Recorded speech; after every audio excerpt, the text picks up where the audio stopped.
Today I have a little lesson for you on how to get out of that pentatonic box. If you're stuck in a rut, if you're stuck in that box, I'm going to show you an easy way that we can add a couple of notes and really come up with a whole ton of other licks. This is super useful whether you're playing in blues, rock, metal, jazz, modern rock or modern metal. And for today's lesson, we're going to be in the key of G minor. We're going to be using a jam track, which is just basically a 2-chord change, G minor 9 to a C9. Jam track is funky groove, and it really works well when you leave lots of space in your playing. So really work the notes with nuance, with bends and vibrato. Let those notes ring out. And if you want this exact same track, the G minor 9 to C9 funky groove, I'll send it to you for free. I'll send you this one, and I'll send you 5 more. 6 killer jam tracks.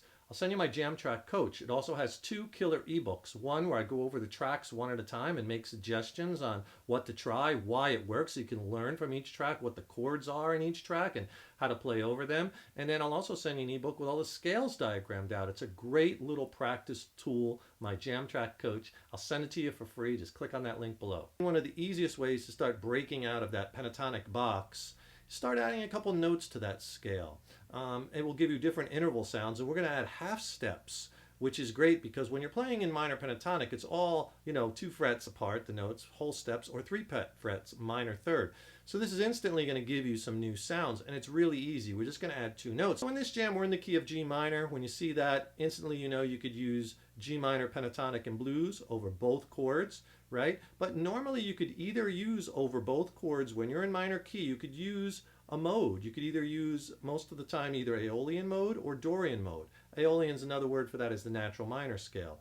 So over both chords, in many instances, you could use either the natural minor scale or the Dorian mode. And these scales are great because they're diatonic 7 notes as opposed to 5 notes in your minor pentatonic or 6 notes in your blues scale.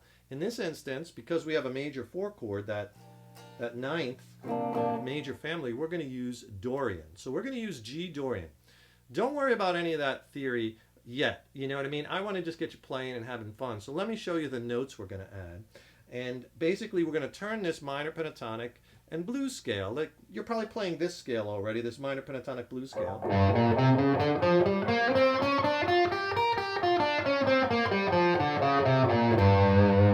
Right? That's our G minor blues box position, or G minor pentatonic and blues scale that you probably know pretty well. But what we're going to do is let's add a couple of notes to those. Let's add this note up here, our 9th, our A note.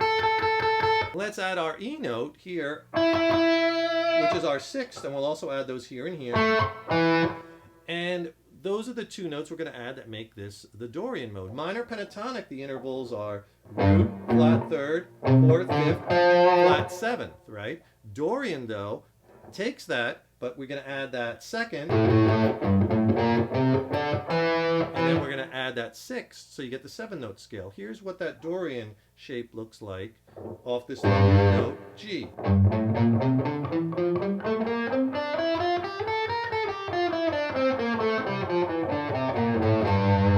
You want to get that, commit that to memory, get it under your fingers. Now if you add that blue note back in there, here and here, that gives us another note too. So this is kind of like a Dorian blues scale, which is awesome. So here's our new shape. All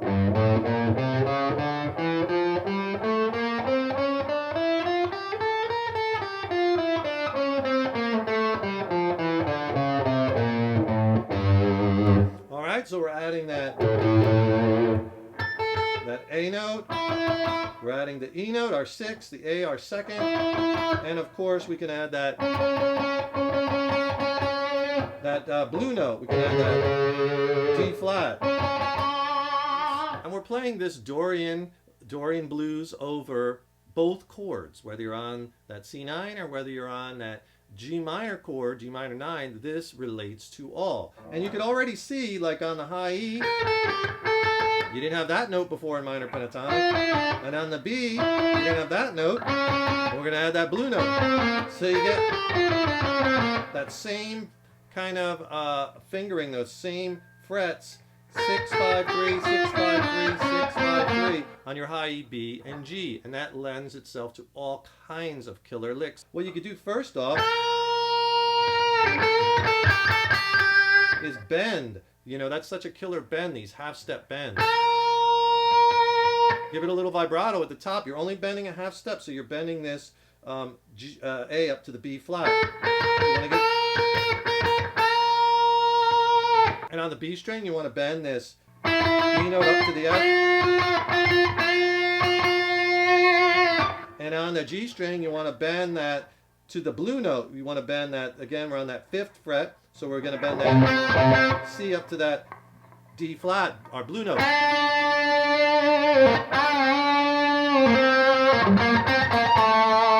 You can hear the licks starting to come up, right? So those bends, practice those and nail those down. Let's make some licks with them.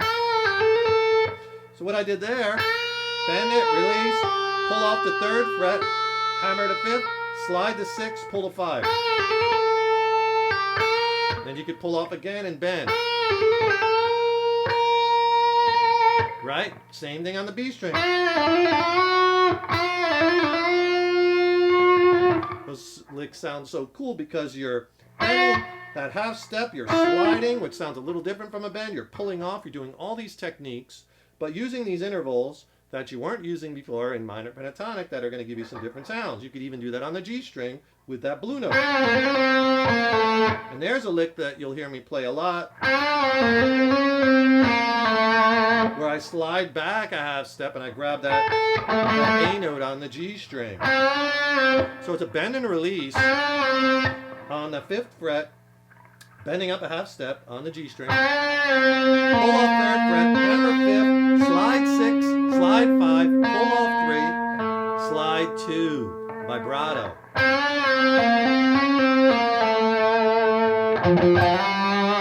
Now you want to resolve a lot of your licks to your G notes because we're in the key of G minor. So I just hit that 3rd fret on the D string twice, did a little hammer to our G note, 5th fret, D string. Remember those G notes, 3rd fret, low E, 5th fret, D string, on the 1st string, high E string, 3rd fret. I'm going to do this all in this one position too. Obviously you want to learn all the positions of this, but let's just take some licks to get you out of the box and whatnot, and then later we'll do some other lessons where we start combining these and moving around on the neck, right? Another cool thing to keep in mind is when you're in G minor, you have that open G string, so you can really take advantage of that. And when we're playing these Dorian, we have this A note, and I would do a lick like this. So I'm picking that first note, and I'm hammering, pull, open, hammer.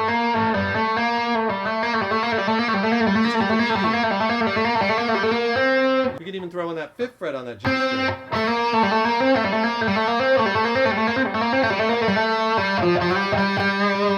Resolve it to our G. If you have a second, please subscribe to the channel. Subscribing to the channel, that really helps us to keep the content coming. Please leave a comment below. If you like the video, click the like button, give it a thumbs up, share it, and we so appreciate it. Here's another cool lick I like using these slides and bends.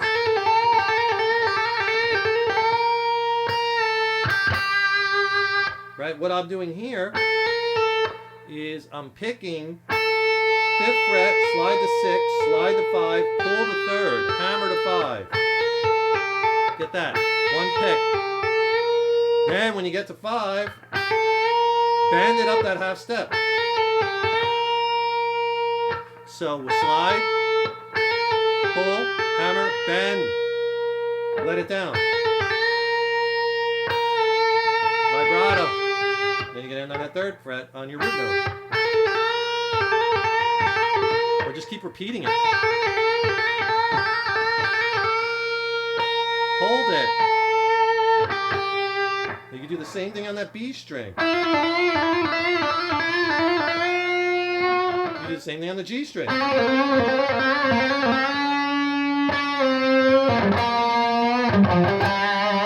Again, I resolve back to that G note. Here's a cool little one-string device you could do. We'll go up one whole step more. So we'll also include this note on the high E string at the 8th fret. Right? That's our C note. So let me do the lick fast and then I'll slow it down. It's kind of flashy. So So it starts off with a hammer and pull off, 3 to 5. This is the high E string, right? Pull off the 3, then slide up to 5, hammer 6, 8, and then pull back 6, 5. And that's all one pick. So it's really nice when you work up that speed.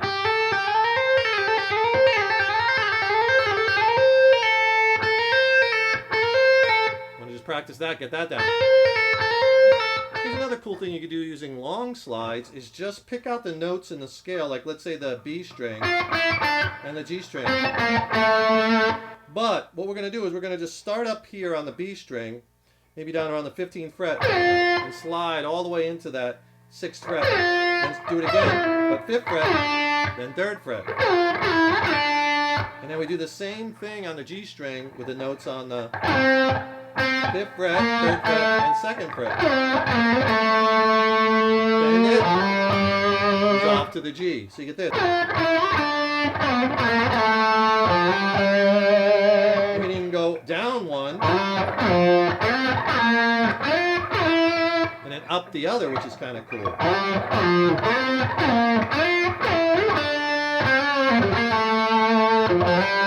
Attached it to our blues scale there. So give these Dorian licks a try, get creative with them, put your own spin on them, add them to your minor pentatonic licks. It's a great way that you could start creating some new sounds and interval jumps within your playing, and it will quickly pull you out of that rut and that box. Don't forget to click on that link below in the YouTube description box. I'll send you my jam track coach, the jam track that I used in this lesson, and 5 more. You get 6 free killer sounding jam tracks and 2 ebooks. Send it to you for free. Click on that link. Stay tuned. Lots more great killer content and lessons coming. I wish you the best on your guitar journey. Keep up all that hard work. Keep on rocking, and remember, your guitar playing is an evolution.